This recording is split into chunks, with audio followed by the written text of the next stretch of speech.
আপনার আমার ছোট বড় সবার পছন্দের চিকেন ফ্রাই। আসসালামু আলাইকুম, সবাই কেমন আছেন? আলহামদুলিল্লাহ আমি ভালো আছি। স্বর্ণাজ কুকিং অ্যান্ড ব্লগে সবাইকে স্বাগতম। তো আজকে চলে এসেছি আপনাদের মাঝে খুব সহজ একটি চিকেন ফ্রাইয়ের রেসিপি নিয়ে।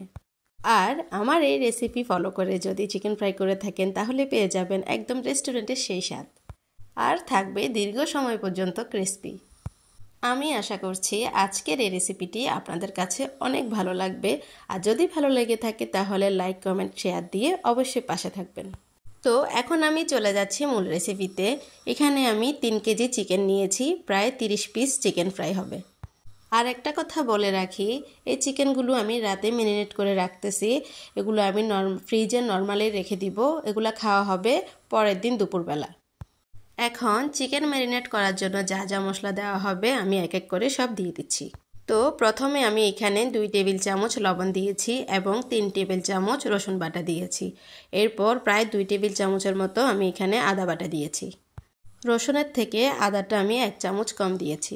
এখন আমি এখানে 2 চা চামচ মরিচের গুঁড়া দিয়েছি। আর এই মরিচটা অনেক ঝাল ছিল, তাই আমি আর বেশি দিই নাই, 2 চামচে দিয়েছি। এরপর আমি এখানে প্রায় 1 চামচের পরিমাণ গোলমরিচের গুঁড়া দিয়েছি। পরে আমি প্রায় 3 টেবিল চামচের মতো সয়া সস দিয়েছি। এখন এখানে লেবুর রস অথবা ভিনেগার দিতে হবে। তো এখন আমি লেবুর রস অথবা ভিনেগার দিতে পারছি না, কারণ আমার বাসায় ছিল না।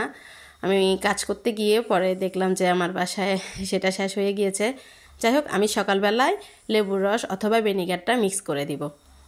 এখন আমি সবগুলা চিকেন খুব ভালো করে সবগুলো মশলার সাথে মাখিয়ে নিব। অনেকক্ষণ পর্যন্ত মাখিয়ে নিতে হবে, যতক্ষণ পর্যন্ত না সবগুলা মশলা সবগুলা চিকেনের সাথে মেখে যায়। আর একটা কথা বলে রাখি, আজকের এই রেসিপিটা আমি আমার রিপা ভাবির বাসায় করেছিলাম। ওরা সবাই আমার হাতের চিকেন ফ্রাই খুব পছন্দ করে।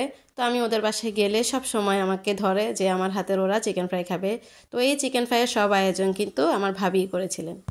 এই তো চিকেনের মধ্যে সবগুলা মশলা মাখানো হয়ে গেলে আমি র্যাপিং পেপার দিয়ে মুড়িয়ে সারা রাত ফ্রিজে নর্মালে রেখে দিয়েছিলাম। পরের দিন সকালে বের করে আমি এর মধ্যে প্রায় 3টা লেবুর রস একসাথে দিয়ে দিয়েছি।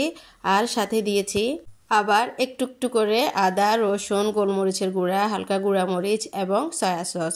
যেহেতু আমি রাতে দিয়েছিলাম, সকালে ফ্রাই করতেছি, তো তখন ওই ফ্লেভারটা কমে যাবে। এই জন্য ফ্রাই করার আগে আবার একটু একটু করে মশলাগুলো দিয়ে দিতে হবে।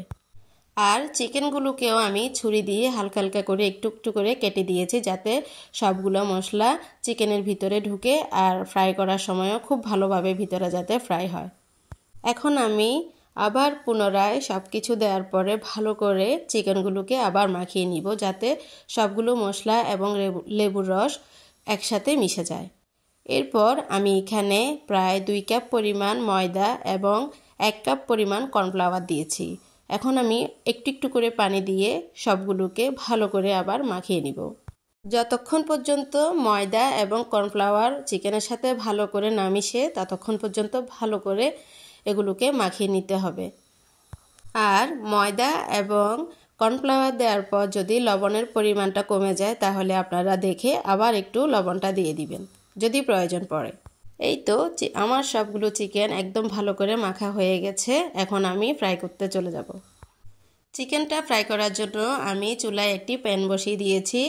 এখন আমি এখানে কিছু সয়াবিন তেল দিয়ে দিচ্ছি। আর তেলটা গরম হওয়ার জন্য আমি চুলাটাকে খুব হাই হিটে দিয়ে দিয়েছি। আর চিকেন ফ্রাই করার সময় খেয়াল রাখতে হবে, প্রথম দিকে তেলটাকে খুব ভালো করে গরম করে নিতে হবে। তেলটা যখন খুব ভালো করে গরম হয়ে যাবে, তখন আমরা এক এক করে সবগুলো চিকেন দিয়ে দিব। এই তো এখন আমার তেলটা খুব ভালোভাবে গরম হয়ে গিয়েছে। এখন আমি এক এক করে সবগুলো চিকেন দিয়ে দিচ্ছি। চিকেন ফ্রাই করার সময় আরেকটা জিনিস খেয়াল রাখতে হবে, প্রথম দিকে চিকেনগুলো দেওয়ার পরে চুলার তাপটা 10 থেকে 15 মিনিট হাই হিটে রাখতে হবে। তাহলে চিকেনের এক পাশ খুব ভালোভাবে ফ্রাই হয়ে যাবে আর ভিতরে জুসি জুসি থাকবে। এরপর যখন বুঝতে পারবেন যে এক পাশ হয়ে আসছে, তখন আস্তে আস্তে করে অন্য পাশটা উল্টিয়ে দিতে হবে। আর 15 মিনিট যাওয়ার পরে কিন্তু চুলার তাপটা মিডিয়াম আঁচে দিয়ে দিতে হবে। তো এইভাবে 30 মিনিট ভাজার পর ফাইনালি আমার চিকেন ফ্রাই রেডি। তো আজকে এই পর্যন্ত। সবাই ভালো থাকবেন, সুস্থ থাকবেন। আল্লাহ হাফেজ।